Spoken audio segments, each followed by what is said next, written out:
What's up, otakus? JoeCat7 here, playing a more serious game entitled Katawa Shoujo, or Shoujo, I don't know how to pronounce that. But, I mean, if I even decide to upload this is gonna be a more serious kind of thing. I mean, yeah, that'll probably be not more of a jokes, but it'll probably be more serious. I mean, I'll still make jokes, but still. I'm not sure if I want to disable that or not. I'll leave it on.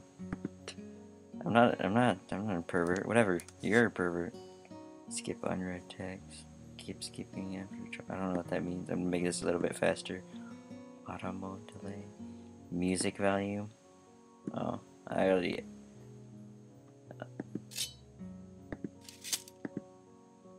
Oh, okay. Well, let's start it up. Oh yeah, and apparently this game gets really sad, so if you have a faint heart, it is okay. I do too. Ooh. I don't know if I should read this, but a light breeze causes the naked branches overhead to rattle like wooden wind chimes. This is a popular retreat for couples in the summer. The deciduous trees provide a beautiful green canopy far out of sight of teachers and fellow students. But now, in late winter, it feels like I'm standing under a pile of kindling. I breathe into my cupped hands and rub them together furiously to prevent them from numbing in this cold.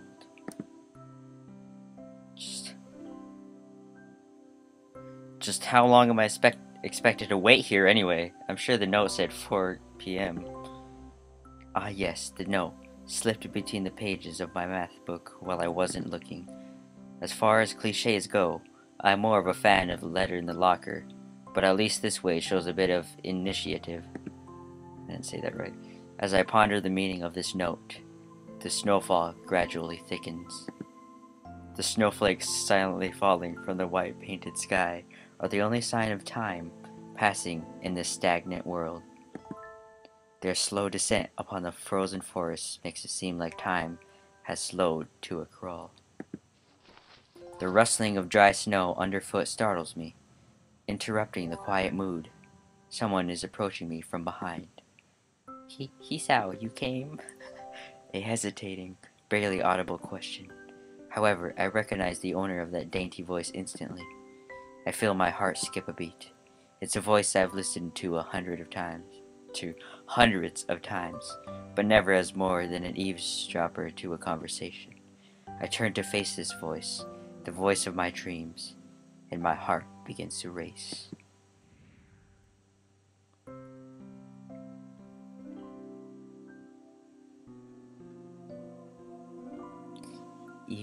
Iwanako, I got a note telling me to wait here. It was yours? Damn it, I spent all afternoon trying to come up with a good line, and that was the result. Pathetic. Yes, I asked a friend to give you that note. I'm so glad you got it. I don't think I should read it. A shy, joyous smile that makes me so tense I couldn't move a single muscle even if I tried.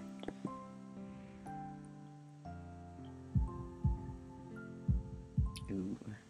My heart is pounding now, as if it were trying to burst out from my chest and claim this girl for itself. The art looks cool. So, here we are, out in the cold. Once again, the wind stirs up the branches. The cacophonous noise is music to my ears.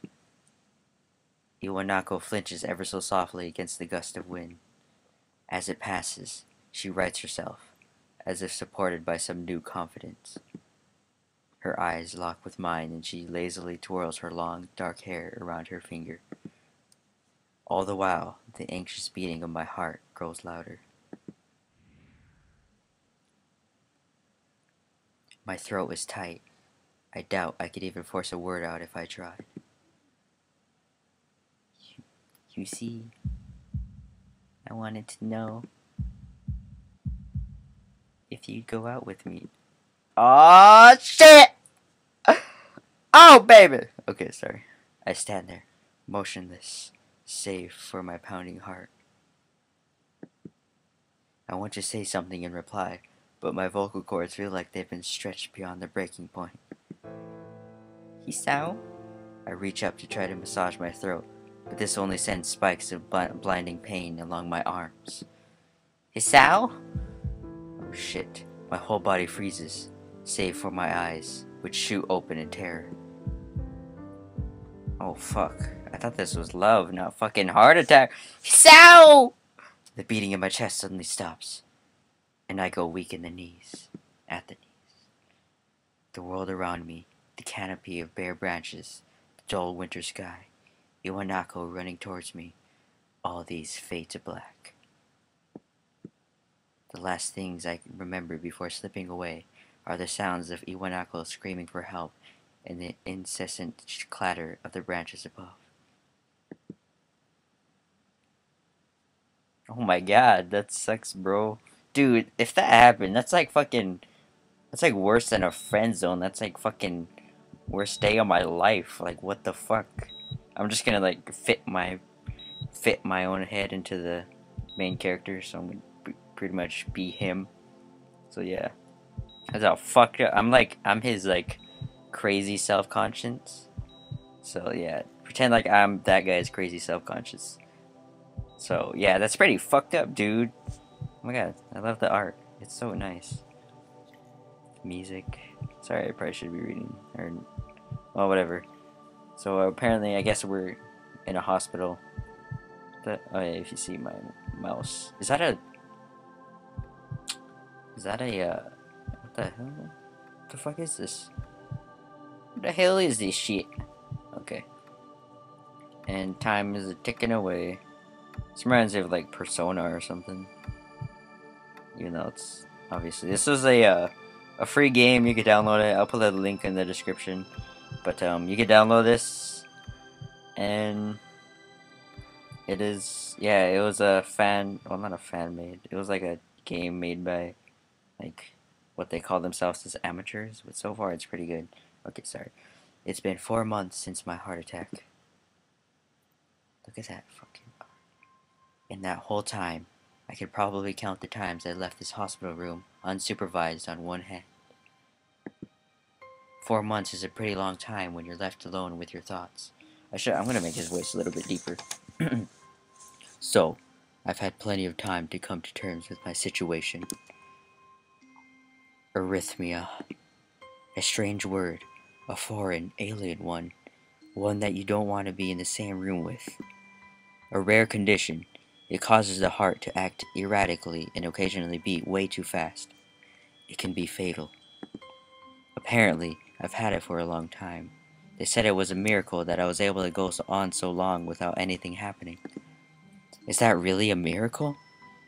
I guess it was supposed to make me feel better, more appreciative of my life. It really didn't do anything to cheer me up. My parents, I think, were hit harder by the news than I was. They practically had 2 hemorrhages apiece. I don't know how to fucking say it. I don't know how to fucking say it. Sorry, self-conscious over here. Okay. I had already had a full day by then to digest everything. To them, it was all fresh. They were even willing to sell our house in order to pay for a cure. Of course, there isn't a cure. Because of the late discovery of this condition, I've had to stay at the hospital to recuperate from the treatments. When I was first admitted, it felt as if I was missed. For about a week, my room in the ward was full of flowers, balloons, and cards. But the visitors soon dwindled, and all the get-well gifts began trickling down to nothing shortly after. I realized that the only reason I had gotten so many cards and flowers was because sending me their sympathy had been turned into a class project. Maybe some people were genuinely concerned, but I doubt it. Even in the beginning, I barely had visitors. By the end of the first month, only my parents came by on a regular basis. Iwanako was the last to stop visiting. After 6 weeks, I never saw her again. We never had that much to talk about when she visited anyway. We didn't touch the subject that was between us on that snowy day ever again. The hospital? It's not really a place I'd like to live in. The doctors and nurses feel so impersonal and faceless. I guess it's because they are in a hurry and they have a million other patients waiting for them, but it makes me feel uncomfortable. Uncomfortable. For the few... Okay, I'm messing up now. Sorry. For the first month or so, I asked the head cardiologist every time I saw him for a rough estimate of when I'd be able to leave. He never answered anything in a straightforward way, but told me to wait and see if the treatment and surgeries worked. So, I idly observed the scar that those surgeries had left on my chest slowly change its appearance over time, thinking of it as some kind of an omen. I still ask the head cardiologist about leaving, but my expectations are low enough now that I'm not disappointed anymore when I don't get a reply. The way he shuffles around the answer shows that there is at least some hope. At some point, I stopped watching TV. I don't know why. I just did. Maybe it was the wrong kind of escapism for my situation. I started reading instead. I said that weird. There was a small library at the hospital. Although it was more like a storeroom for books, I began working my way through it, one small stack at a time. After consuming them, I would go back for more. I found that I liked reading, and I think I even became a bit addicted. I started feeling naked without a book in my hands. But I loved the stories. That was what my life was like. The days became increasingly harder to distinguish from each other, differing only by the book I was reading and the weather outside. It felt like time blurred into some kind of gooey mass I was trapped inside, instead of moving within. A week could go by without me really noticing it. Sometimes I'd pause in realization that I didn't know what day of the week it was. But other times, all the things that surrounded me would painfully crash into my consciousness through the barrier of nonchalance I had set up for myself. The pages of my book would start to feel sharp and burning hot, and the heaviness in my chest would become so hard to bear that I had to put the book aside and just lay down for a while, looking at the ceiling as if I was going to cry. But that happened only rarely, and I couldn't even cry. Today, the doctor comes in and gives me a smile. He seems excited, but not very. It's like he is trying to make an effort to be happy on my behalf. My parents are here. It's been a few days since I've last seen them. Both of them are even sort of dressed up. Is this supposed to be some kind of special occasion? It's not a party. There is this ritual the head cardiologist... I said that first, like the first couple of times, now I can't. The head cardiologist has... He takes his time, sorting his papers, then setting them aside as if to make a point of the pointlessness of what he just did. Then, he casually sits down on the edge of the bed next to mine. He looks me in the eyes for a moment. Hello, Hisao. How are you today? I don't answer him, but I smile a little, back at him. I believe that you can go home. Your heart is stronger now, and with some precautions, you should be fine. We have all your medication sorted out. I'll give your father the prescription. The doctor hands a sheet of paper to my dad, whose expression turns wooden as he reads it quickly. So many. I take it from his hand and take a look at myself, feeling numb. How am I supposed to react to this? The absurd long list of medications staring back at me from the paper seems insurmountable. They all blend together in a sea of letters. Gee, no kidding. Holy shit. This is insane. Side effects, adverse effects, contraindicate... What the fuck? Contradict... I don't know, and dosages are listed line after line with cold precision. Hold on, I gotta read that word or it's gonna drive me mad. Contraindications? Contraindication? I don't fucking know. I try to read them, but it's so futile. I can't understand any of it. Attempting to only makes me feel sicker. As all this, for the rest of my life? Every day? I'm afraid that is the best we could do at this point. However, new medications are always being developed, so I wouldn't be surprised to see that list fade over the years. Years? What kind of confidence booster is that? I'd have felt better if he hadn't said anything at all. Also, I've spoken with your parents, and we believe that this would be best if you don't return to your old school. What? Please, Please, calm down, Hisao. Listen to what the doctor has to say. Calm down? The way he says it tells me he knew full well that I wouldn't like it. Am I going to be homeschooled?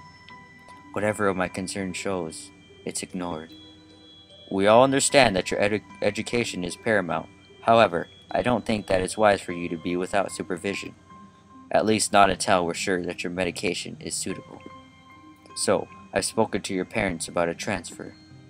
It's a school called Yamako Academy that specializes in dealing with disabled students. Disabled what? Am I? It has a 24-hour nursing staff and it's only a few minutes from a highly regarded general hospital. The majority of students live on the campus. Think of it as a boarding school of sorts. It's designed to give students a degree of independence while keeping help nearby. Independence?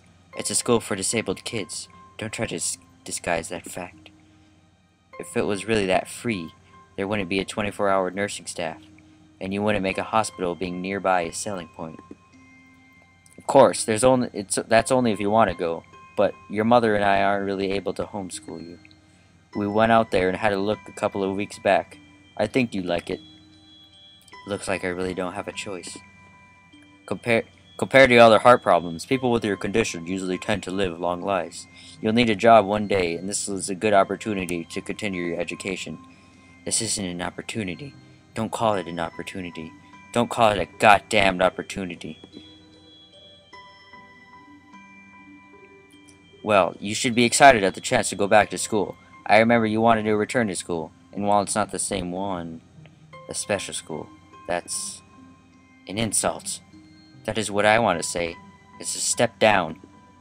It's not what you think. All of the students there are pretty active, in their own sort of way. It's geared towards students that can still get around and learn, but just need a little help in one way or another. Your father's right, and many of the graduates of the school have gone on to do amazing things. A person doesn't have to be held back by their disability. One of my colleagues in another hospital is a graduate. I don't care. A person doesn't have to be held back by their disability?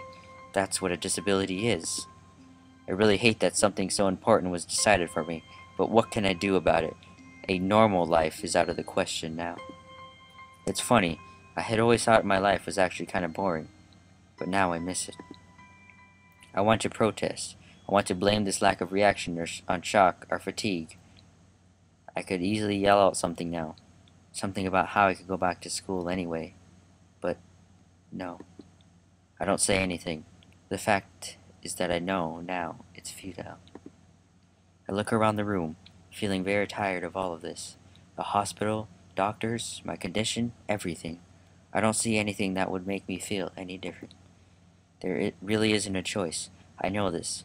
But the thought of going to a disabled school, what are those even like? As much as I try to put a positive spin on this, it's very difficult. But let me try. A clean slate isn't a bad thing. That is all I can think of to get me through this. At least I still have something. Even if it's a special school, it's something. It's a fresh start, and my life isn't over. It would be a mistake to just resign myself to thinking that.